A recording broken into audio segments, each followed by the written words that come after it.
Como resolver um caso como esse aqui? Triste, né? Parece complicado. Na verdade é complicado, mas tem solução sim, a gente pode melhorar isso bastante. O grande problema aqui é que nós não estamos falando de um problema que é apenas de oclusão. Este é um problema que traz muita implicação psicossocial para a pessoa. E ela tem uma vida privada de bastante coisa em razão do sorriso que ela tem. Porque esse problema está estampado no sorriso dela. É algo que não tem como ser disfarçado. Nós estamos falando das mordidas abertas. Para começar então, vamos fazer a nossa análise clínica. Do lado direito a gente tem esta situação, olhando pela frente, esta situação, e do lado esquerdo, esta condição. E assim que olhamos o caso, nós sabemos que vamos tratar de uma mordida aberta, mas resta saber qual o tipo de mordida aberta a gente vai estar tratando. Se é uma mordida aberta esquelética ou esqueletal, ou se é uma mordida aberta dentária, e elas são completamente diferentes. Quando nós falamos de mordida aberta esqueletal, a gente está falando de ângulos como esse que aparece aqui. São ângulos que medem a quantidade em graus de divergência da maxila e da mandíbula. E a gente descobre isso através da análise cefalométrica, especificamente neste quadro aqui, que diz pra gente, sim, que há uma divergência e não são dentes que estão abertos. É a mandíbula e a maxila que estão abertas. Então nós temos que ter uma abordagem que trate este problema e não somente posição de dentes. Em suma, o problema que nós vamos tratar basicamente é este problema aqui. São os ossos que estão divergentes. Não é só dentes, pode haver comprometimento de dentes também. Bom, a primeira situação nesse caso que a gente precisa de tentar identificar é: existe uma correlação entre mordida aberta dentária e esqueletal. Uma pode repercutir de alguma forma na outra. Nesse caso, do lado direito, vamos observar essa situação. Como esse molar, que é um dente de siso, está inclinado para frente. Veja, esse dente está assim, inclinado. Atenção, este dente não fez este movimento. Esse dente fez este movimento. Os dentes inclinam, eles não se movimentam de corpo quando perdem um dente ao lado. Eles cobrem esse espaço se inclinando. E isso fica muito claro quando a gente olha a radiografia. Observa isso. Esse dente inclinou para frente, ali em vermelho pontilhado. É a posição que deveria estar esse dente. E esse dente tomba para a mesial ou para a parte anterior. Aí começa um problema. Olha só. A oclusal do dente, ou seja, a parte do dente que a gente morde, fica tombada também. Imagina então esta situação. Quando nós vemos esse dente de baixo nessa posição, ou seja, a oclusal certa, o dente de cima vem e mastiga aqui. Agora, se esse dente faz este movimento, a parte de trás dele levanta. E por isso, a hora que vai fechar, ele não consegue o máximo de amplitude no seu fechamento. Uma das causas desta mordida aberta está na presença deste siso que inclinou e a parte de trás dele levantou. Isso propicia para que haja essa mordida aberta. É um dos fatores. Um segundo fator que a gente tem que observar é do outro lado, ou seja, o lado esquerdo, onde a gente tem esta relação de terceiros molares. Vê lá atrás como é que os dois estão encostadinhos, encaixados ali. Daqui a pouco eu vou falar para vocês sobre a ideia da tesoura e vocês vão entender melhor por que nós devemos extrair esses dois últimos dentes desse paciente. E os dentes que estão à frente, ou seja, do lado dessa falha, eles têm um tipo de engrenamento que não está legal. Os dentes são feitos para se encaixarem de forma que a ponta do lado de dentro do dente de cima encaixa no sulco, ou seja, no meio do dente de baixo. Estes dentes, eles estão batendo de ponta nessa região. E quando eles batem de ponta, isso não permite que a boca se engrene melhor. Então esse bater de ponta é outro fator que atrapalha produzindo essa mordida aberta pra gente. Então essa imagem que vocês veem mostra um dente superior e observa como ele tem uma área mais alta, uma mais profunda e outra mais alta. Pois então, os dentes na região posterior, eles têm que se engrenar fechando as partes mais altas com as partes mais profundas do dente antagonista, ou seja, o dente que fecha com ele. E isso não está acontecendo aqui nesse caso. E agora a gente volta para a questão da tesoura.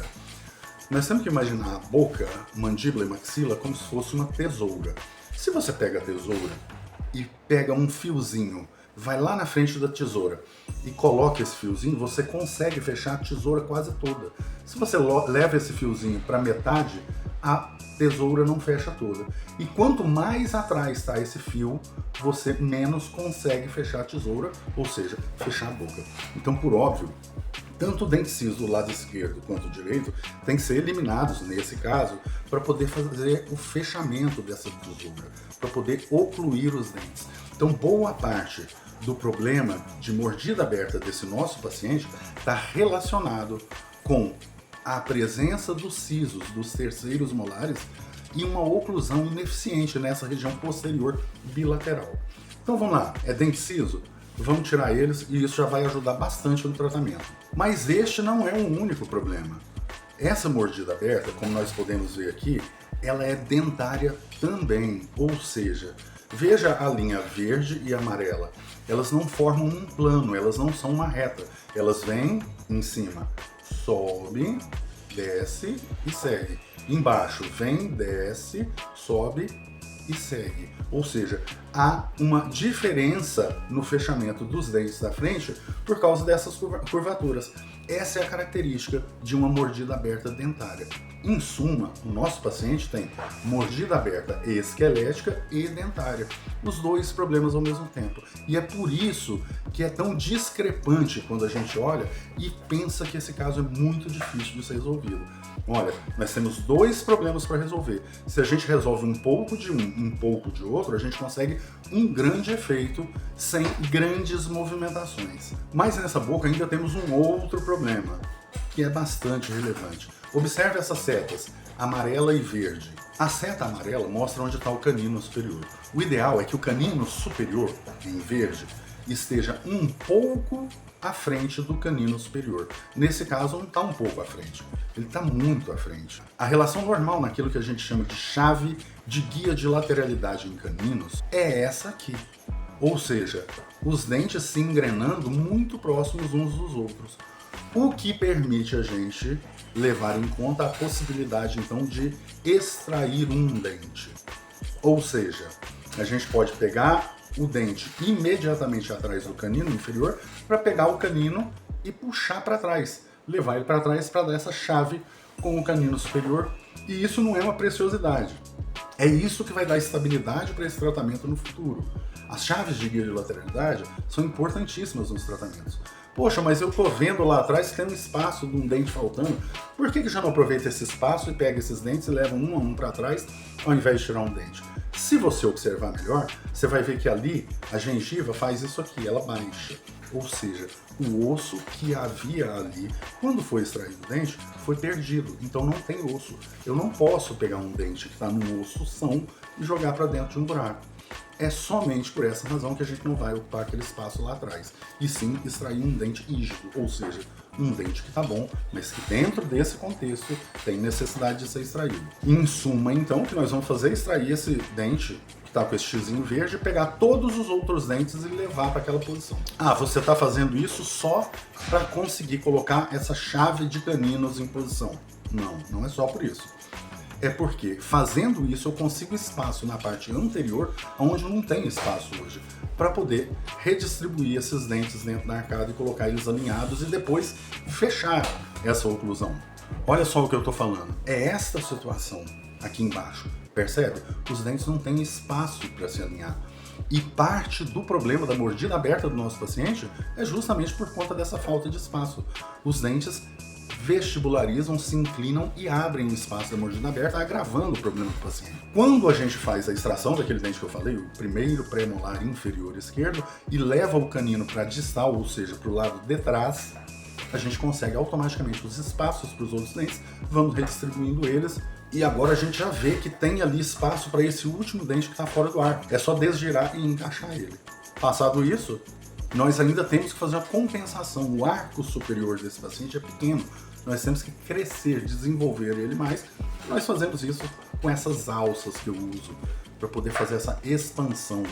ou melhor, essa vestibularização, inclinação dos dentes para frente. Nessa fotografia, na verdade, a gente vê não só essa alça, mas a gente observa também um mini implante lá embaixo no fundo, que foi usado como ancoragem para a gente puxar os dentes um pouco para trás, e a gente vê também o elástico do outro lado, ou seja, já estamos começando o processo de encaixe da boca, ao mesmo tempo que fazemos outros movimentos. Aqui começa a acontecer um fenômeno bastante interessante.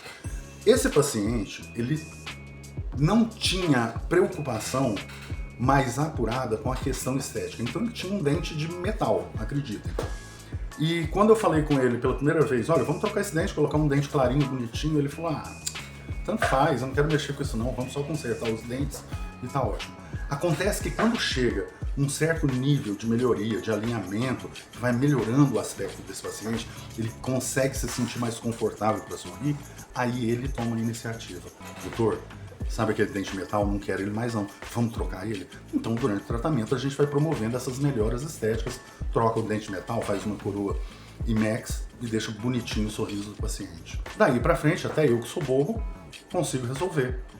Todos os espaços foram providenciados, os grandes problemas de oclusão foram eliminados, agora é só fechar, ocluir essa boca e obter um resultado desse aqui. Ou seja, fica um resultado bacana? Fica. Tem detalhes que o ortodontista olha e vê. Os pacientes não veem esses detalhes e nem cabe aqui eu comentar sobre isso. Mas, a partir destes momentos, existe mais uma diferença na percepção do paciente.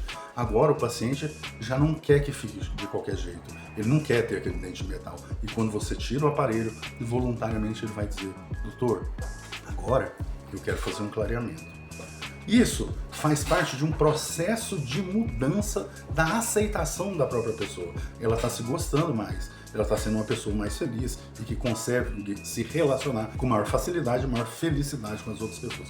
Por isso, o sorriso, que era algo secundário na vida dessa pessoa, agora passa a ser algo muito importante. E a verdade é que, realmente, a mudança que nós conseguimos nesse caso é significativa. Se fosse você, se fosse eu, se nós obtivéssemos esse resultado, nós entenderíamos a felicidade que chegou às mãos desse paciente. E só eles podem entender. Nós somos meros coadjuvantes. Que bom que Deus nos deu esse dom. Gostou? Dá um joinha, se inscreve no canal. Sempre eu posto alguma coisa pra gente ver sobre ortodontia e implantes. Um grande abraço para você e a gente se vê na próxima.